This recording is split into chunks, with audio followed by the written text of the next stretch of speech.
Hello students, how are you all? I hope everyone is fine. Myself Jitendra Kumar and today we are going to discuss chapter 4 basic geometrical ideas in class 6 mathematics. ठीक है, मेरा नाम जितेंद्र कुमार है और आज हम class 6 mathematics में जो पढ़ने वाले हैं उस चैप्टर का नाम है बेसिक ज्योमेट्रिकल आइडियाज। ये चैप्टर 4 है।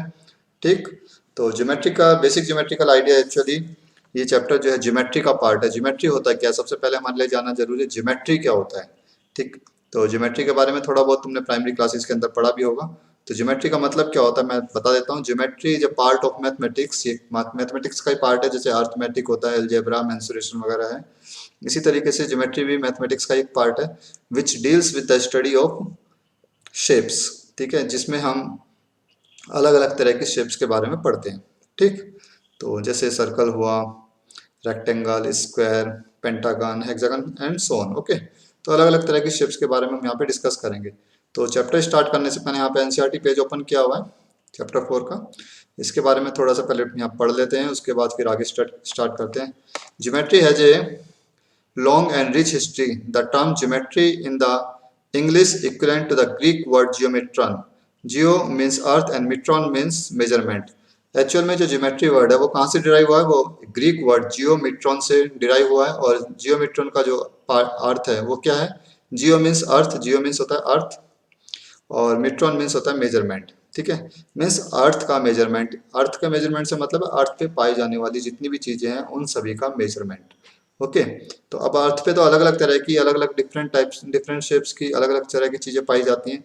तो उन सभी को जब हम मेजर करते हैं, उनके बारे में स्टडी करते हैं, तो वो ज्योमेट्री का पार्ट बन के आता है। तो according to historians the geometry ideas shaped up in ancient times probably due to the need in architecture, art and measurement. ठीक है, इसमें कहा गया है कि जो हिस्टोरियंस हैं उनका ऐसा मानना है कि जो ज्योमेट्रिकल आइडियाज हैं ये हमारे दिमाग में ये कब आए कि जब हमें जरूरत महसूस हुई आर्ट, आर्किटेक्चर और मेजरमेंट के बारे में जानने की। ठीक है, जैसे मंदिर है, मंदिरों की बनावट कैसी होती है, चर्च की बनावट कैसी होती है, तो ये पर्टिकुलर डिजाइन जब हमने क्रिएट करने सीखे तो हमें जरूरत महसूस हुई कि हमें उससे पहले ज्योमेट्री के बारे में पता होना चाहिए था। ठीक है, तो लोगों को तब अलग अलग डिफरेंट स्ट्रक्चर्स के बारे में पढ़ना शुरू किया और ज्योमेट्री जो है एग्जिस्टेंस में आती चली गई। तो अब स्टार्ट करते हैं अपना चैप्टर। न्यू पेज में ओपन कर रहा हूँ यहाँ पे। तो ये हमारा चैप्टर 4। ठीक है, यहाँ मैंने चैप्टर 3 लिखा हुआ है, मैं चैप्टर 4 कर देता हूँ इसे। यस, चैप्टर 3 नहीं, this is chapter 4 basic geometrical ideas. तो ज्योमेट्री वर्ड का जो मीनिंग है वो मैंने बताया था। जियो मीन्स अर्थ और मिट्रॉन मीन्स होता है मेजरमेंट या टू मेजर, मीन्स अर्थ पे पाई जाने वाली चीज़ों का मेजरमेंट। ठीक है, और ज्योमेट्री जो वर्ड है, ठीक है, ये एक्चुअल में है क्या चीज़, जियोमेट्री। ज्योमेट्री में क्या करते हैं हम, this is the branch of mathematics, this is the branch of mathematics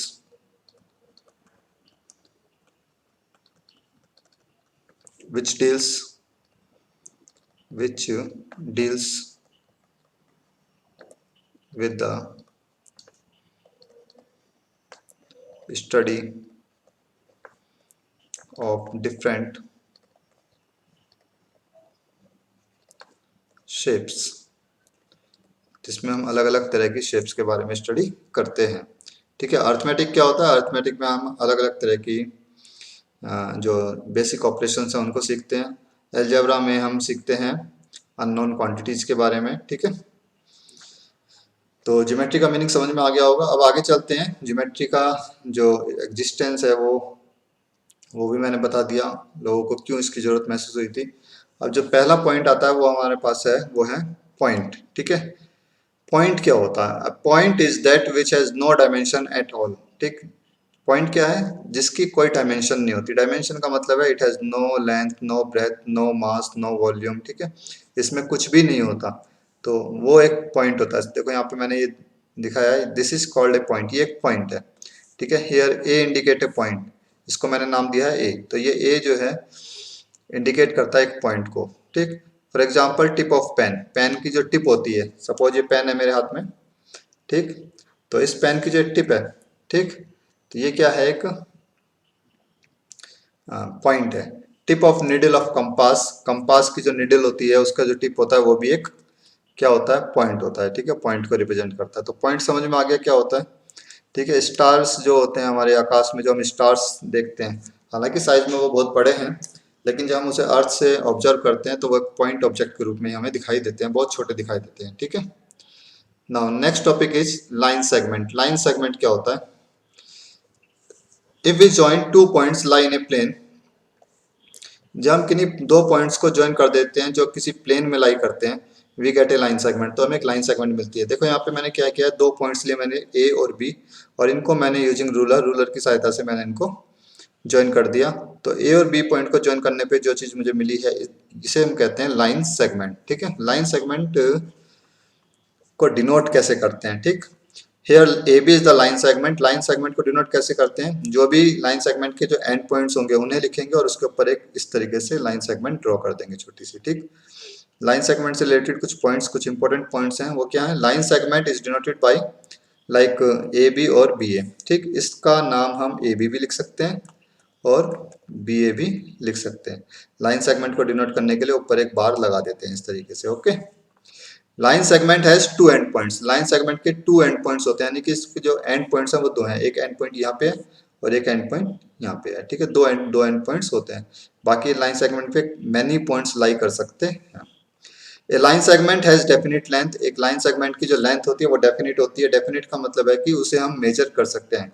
we can measure it by using ruler. ठीक है, हम इसको मेजर कर सकते हैं। अब देखो यहाँ पे एक लाइन सेगमेंट है, क्या हम इसे मेजर कर सकते हैं रूलर से? बिल्कुल कर सकते हैं। ये कितनी भी आ सकती है, 5 centimetre, 6 centimetre, 5 point something centimetre. Okay, तो हम इसे मेजर कर सकते हैं, वी कैन मेजर इट। तो लाइन सेगमेंट क्या होती है, एक पर्टिकुलर डिस्टेंस जिसको मेजर किया जा सकता है। इसके दो एंड पॉइंट्स होते हैं, डिनोट करने का तरीका मैंने बता ही दिया है। अब आते हैं नेक्स्ट, लाइन। लाइन क्या होता है। If we extend a line segment in both direction, अगर हमारे पास एक लाइन सेगमेंट है और उसको हम दोनों डायरेक्शन में एक्सटेंड कर देते हैं, कितना भी, indefinitely, we get a line, तो हमें एक लाइन मिलती है। देखो यहाँ पे एक लाइन सेगमेंट थी ए बी को ज्वाइन करके एक लाइन सेगमेंट मिली थी। मैंने इसे इधर इधर भी मैंने एक्सटेंड कर दिया और इधर भी एक्सटेंड कर दिया। एरो क्या शो कर रहा है कि इसे हमने एक्सटेंड किया गया, और इसे एरो ये शो कर रहा है कि इसे आगे और भी एक्सटेंड किया जा सकता है।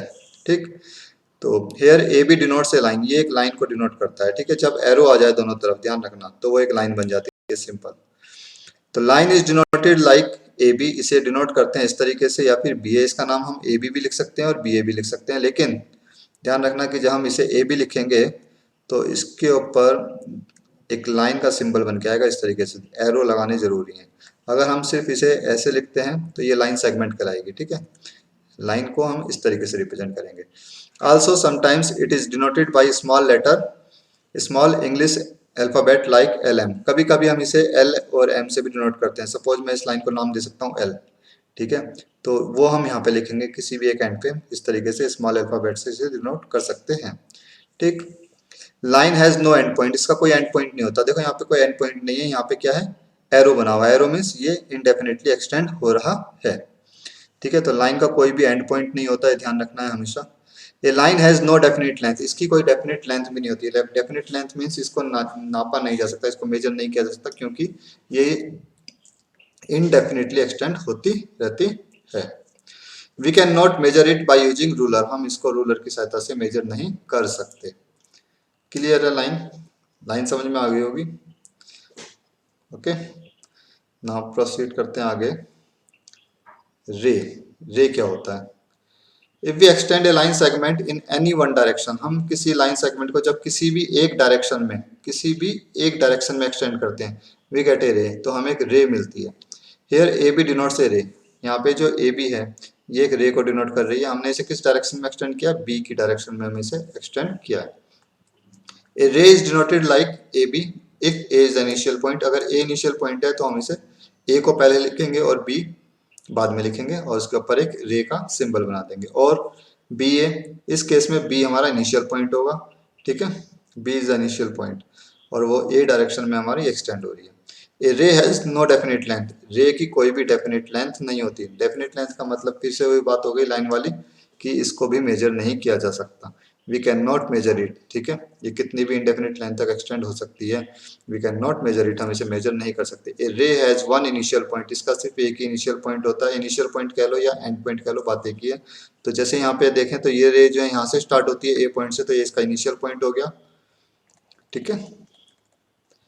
इनिशियल पॉइंट, इनिशियल पॉइंट कह लो या एंड पॉइंट कह लो, और ये आगे तक एक्सटेंड हो रही है बी की डायरेक्शन में, आगे कितनी भी आगे जा सकती है, ठीक है। तो जो इनिशियल पॉइंट है उसे हम पहले लिखते हैं, और जिस डायरेक्शन में वो एक्सटेंड होती है उसे हम बाद में लिखते हैं, और उसके ऊपर हम एक सिंबल बना देते हैं रे का। तो ये रे को रिप्रेजेंट करने का तरीका है, ठीक है। मेरे ख्याल से समझ में आ गया होगा।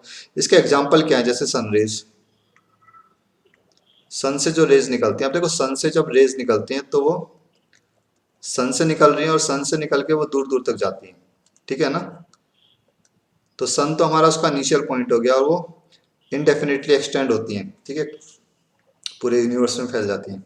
तो ये सन रेज जो है ये हमारा एग्जाम्पल है, बहुत ही बेटर एग्जाम्पल है किसका, रे का। इसी तरीके से टॉर्च है, टॉर्च से या ट्यूबलाइट या बल्ब से निकलने वाली जो लाइट है वो सब रेज कहलाती हैं, ठीक है, लाइट रेज जिन्हें हम कहते हैं। तो एक बार मैं दोबारा से फिर तुम्हें ले चलता हूँ एनसीईआरटी पेज पे। तो ये भी हमने पढ़ा है इसके बारे में, पॉइंट क्या होता है वो मैंने तुम्हें बता ही दिया। यहाँ पे देखो बताया गया है, the tip of a compass, the sharpened end of a pencil, the pointed end of a needle, etcetera, ठीक है। These are the example of point, ठीक। उसके बाद लाइन सेगमेंट, लाइन सेगमेंट भी मैंने तुम्हें बता ही दिया, ठीक। लाइन सेगमेंट के एग्जांपल्स क्या हैं, like edge of a post card, जो पोस्ट कार्ड की एज है वो, ठीक है। ट्यूबलाइट, ट्यूबलाइट एक परफेक्ट एग्जांपल है किसका, लाइन सेगमेंट का। An edge of a box, किसी बॉक्स की जो एज होती है वो भी एक एग्जांपल है किसका, लाइन सेगमेंट का। आगे चलते हैं, लाइन, लाइन के बारे में मैंने तुम्हें बताया था, लाइन को जो है इंडेफिनिटली एक्सटेंड कर सकते हैं किसी भी डायरेक्शन में, ठीक। उसके बाद मैंने तुम्हें बताया यहाँ पे रे के बारे में। तो रे क्या होता है, a beam of light from A light house, light house से जो बीम्स निकलती हैं उन्हें हम रेज कहते हैं। इसी तरीके से ray of light from a torch, torch से जो हमारी रोशनी निकलती है वो लाइट रेज कहलाती है। सन से जो रेज निकलती है उन्हें हम सन रेज कहते हैं। तो these are the perfect example of ray, ठीक है। ये सब परफेक्ट एग्जाम्पल हैं रे के। रे is a portion of line, ये एक लाइन का ही पोर्शन होता है। सिमिलरली जो हमारा रे एक लाइन का ही पोर्शन है, इसी तरीके से जो लाइन सेगमेंट है वो भी लाइन का ही पार्ट होता है, ठीक है। नाउ आगे चलते हैं नेक्स्ट टॉपिक पे। Next topic is intersecting lines. अब इंटरसेक्टिंग लाइंस क्या होती हैं, those lines which cut each other at A point, वो लाइंस जो एक दूसरे को कट करती हैं किसी पॉइंट पे, आर कॉल्ड इंटरसेक्टिंग लाइंस, उन्हें हम कहते हैं intersecting lines. Here AB and CD are intersecting lines because they intersect each other at O। यहाँ पे AB ये लाइन और CD ये दोनों लाइंस इंटरसेक्टिंग लाइंस हैं क्योंकि ये दोनों लाइंस इस O पॉइंट पे इंटरसेक्ट करती हैं। आई थिंक क्लियर हो गया होगा ये कैसी लाइंस है, इंटरसेक्टिंग लाइंस है, ओके। सपोज मैं एक लाइन ड्रॉ करता हूँ, एक ये लाइन मैंने ड्रॉ की यहाँ पे, और एक लाइन मैंने ये ड्रॉ की, बस इतनी। तो whether these lines are intersecting lines, yes, ये लाइंस भी कैसी इंटरसेक्टिंग लाइंस हैं, ठीक है। बेशक ये तुम्हें इंटरसेक्ट होती हुई नहीं दिखाई दे रही है अभी, लेकिन जब मैंने इन्हें आगे एक्सटेंड करूंगा, इस लाइन को आगे एक्सटेंड करूंगा, तो ये दोनों लाइंस एक दूसरे को क्या करेंगी, इंटरसेक्ट करेंगी, डेफिनेटली इंटरसेक्ट करेंगी, ठीक है। तो these lines are called intersecting lines, ये भी इंटरसेक्टिंग लाइंस हैं। नाउ पैरेलल लाइंस क्या होती हैं, those lines which never intersect each other, जो कभी एक दूसरे को इंटरसेक्ट नहीं करती, आर कॉल्ड पैरेलल लाइंस, उन्हें हम कहते हैं parallel lines. Here AB and CD are parallel lines because they will never intersect each other even on extended both sides। यहाँ पे जो मैंने दो लाइंस बनाई हैं, यहाँ पे AB और CD, ये दोनों पैरेलल लाइंस हैं क्योंकि ये कभी भी एक्सटेंड नहीं करेंगी, चाहे मैंने आगे कितना भी एक्सटेंड कर लेता हूँ, ठीक है। तो पैरेलल लाइंस का एक परफेक्ट एग्जांपल है कि जो ट्रेन है, ट्रेन जिन पटरियों पे चलती है वो पैरेलल लाइंस का परफेक्ट एग्जांपल है, वो कभी भी एक दूसरे को इंटरसेक्ट नहीं करती, ठीक है, ओके। तो आज के लिए हमारे लिए ये टॉपिक हमारा आज इतना ही ख़त्म करते हैं, और नेक्स्ट वीडियो में हम डिस्कस करेंगे exercise 4.1। Till then take care, bye bye, thank you.